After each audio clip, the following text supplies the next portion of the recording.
মেজ দিদি, লিখেছেন শরৎচন্দ্র চট্টোপাধ্যায়। কেষ্টার মা মুড়ি কড়াই ভাজিয়া চাহিয়া চিন্তিয়া অনেক দুঃখে কেষ্টধনকে 14 বছরেরটি করিয়া মারা গেলে গ্রামে তাহার আর দাঁড়াইবার স্থান রহিল না। বইমাত্রে বড় বোন কাদম্বিনীর অবস্থা ভালো। সবাই কহিল, যা কেষ্ট, তোর দিদির বাড়িতে গিয়ে থাকবে, সে বড় মানুষ, বেশ থাকবি যা। মায়ের দুঃখে কেষ্ট কাঁদিয়া কাটিয়া জ্বর করিয়া ফেলিল। শেষে ভালো হইয়া ভিক্ষা করিয়া শ্রাদ্ধ করিল। তারপরে ন্যাড়া মাথায় একটি ছোট পুটুলি সম্বল করিয়া দিদির বাড়ি রাজহাটে আসিয়া উপস্থিত হইল। দিদি তাহাকে চিনিত না। পরিচয় পাইয়া এবং আগমনের হেতু শুনিয়া একেবারে অগ্নিমূর্তি হইয়া উঠিল। সে নিজের নিয়মে ছেলে পুলে লইয়া ঘর সংসার পাতিয়া বসিয়াছিল। অকস্মাৎ এ কি উৎপাত! পাড়ার যে বুড়া মানুষটি কেষ্টাকে পথ চিনাইয়া সঙ্গে আসিয়াছিল, তাহাকে কাদম্বিনী খুব কড়া কড়া 2-4 কথা শুনাইয়া দিয়া কহিল, ভারী আমার মাসিমার কুটুমকে ডেকে এনেছেন ভাত মারতে। সৎ মাকে উদ্দেশ্য করিয়া বলিল, বজ্জাত মাগি জ্যান্ত একদিন খোঁজ নিলে না, এখন মরে গিয়ে ছেলে পাঠিয়ে তত্ত্ব করছেন। যাও বাপু, তুমি পরের ছেলে ফিরিয়ে নিয়ে যাও, এসব ঝঞ্ঝাট আমি পোড়াতে পারবো না। বুড়া জাতিতে নাপিত কেষ্টার মাকে ভক্তি করিত, মা ঠাকুরন বলিয়া ডাকিত, তাই এত কটূক্তিতেও হাল ছাড়িল না। কাকুতি মিনতি করিয়া বলিল, দিদি ঠাকুরন, লক্ষ্মীর ভাড়ার তোমার, কত দাস দাসী অতীত ফকির কুকুর বেড়াল এ সংসারে পাত পেতে মানুষ হয়ে যাচ্ছে।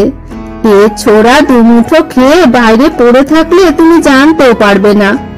বড় শান্ত সুবোধ ছেলে দিদি ঠাকুরন, ভাই বলে না নাও, দুঃখী অনাথ বামুনের ছেলে বলেও বাড়ির কোনো একটু ঠাঁই দাও দিদি।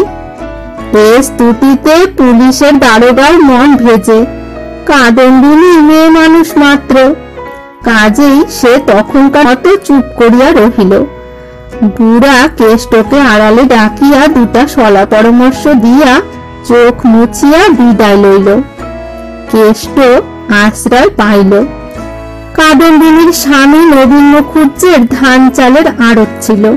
তিনি বেলা 12টার পর বাড়ি ফিরিয়া কেষ্টাকে বক্র কটাক্ষে নিরীক্ষণ করিয়া প্রশ্ন করিলেন, এটি কে? কাদম্বিনী মুখ ভারী করিয়া জবাব দিল, তোমার বড় কুটুম গো, বড় কুটুম। নাও, খাওয়াও, পড়াও, মানুষ করো, পরকালের কাজ হোক। নবীন সৎ শাশুড়ির মৃত্যু সংবাদ পাইয়াছিলেন, ব্যাপারটা বুঝিলেন। কহিলেন, বটে, বেশ নধর গোলগাল দেহটি তো। স্ত্রী কহিলেন, বেশ হবে না কেন? বাপ আমার বিষয় আশায় যা কিছু রেখে গিয়েছিলেন সে সমস্তই মাগিওর গহ্বরে ঢুকিয়েছে। আমি তো তার একটি কানা করিয়েও পেলুম না।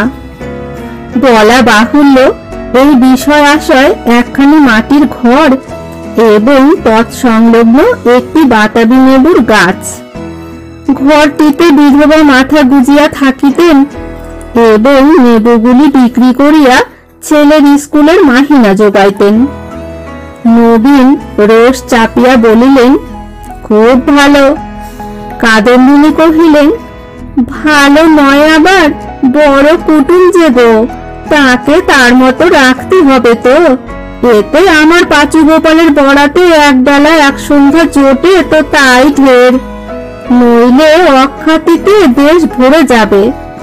বলিয়া পাশের বাড়ির দোতলা ঘরের বিশেষ একটা খোলা জানালার প্রতি রোষ কষায়িত লোচনের অগ্নিদৃষ্টি নিক্ষেপ করিলেন।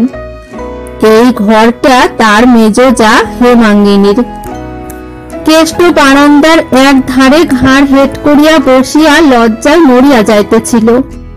কাদম্বিনী ভাড়ারে ঢুকিয়া একটা নারিকেল মালায় একটুখানি তেল আনিয়া তাহার পাশে ধরিয়া দিয়া কহিলেন, আর মায়া কান্না কাটতে হবে না, যাও পুকুর থেকে ডুব দিয়ে এসো গে। বলি, ফুলের তেল টেল মাখা অভ্যাস নেই তো?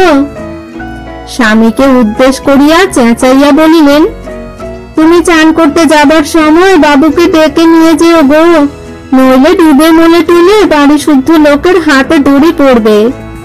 কেষ্ট ভাত খাইতে বসিয়াছিল। সে স্বভাবতই ভাতটা কিছু বেশি খাইত। তাহাতে কাল বিকাল হইতে খাওয়া হয় নাই। আজ এতখানি পথ হাঁটিয়া আসিয়াছে, বেলাও হইয়াছে। নানা কারণে পাতের ভাতগুলি নিঃশেষ করিয়াও তাহার ঠিক ক্ষুধা মিটে নাই। নবীন অদূরে খাইতে বসিয়াছিলেন। লক্ষ্য করিয়া স্ত্রীকে কহিলেন, কেষ্টকে আর দুটি ভাত দাও গো। দি বলিয়া কাদম্বিনী উঠিয়া দিয়া পরিপূর্ণ এক থালা ভাত আনিয়া সমস্তটা তাহার পাতে ঢালিয়া দিয়া উচ্চ হাস্য করিয়া কহিলেন, তবেই হয়েছে। এ হাতির খোরাক নিত্য জোগাতে গেলে যে আমাদের আড়ত খালি হয়ে যাবে।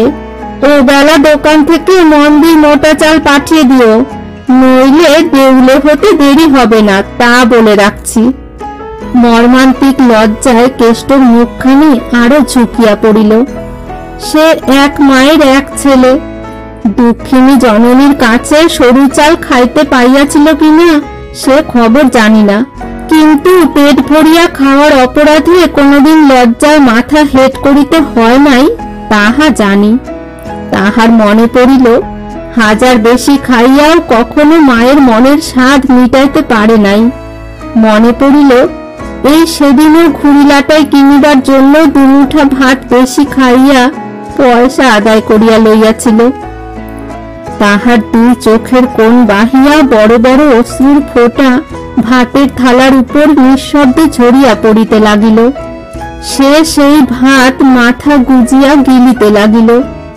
বাঁ হাতটা তুলিয়া মুছিতে পর্যন্ত সাহস করিল না, পাছে দিদির চোখে পড়ে।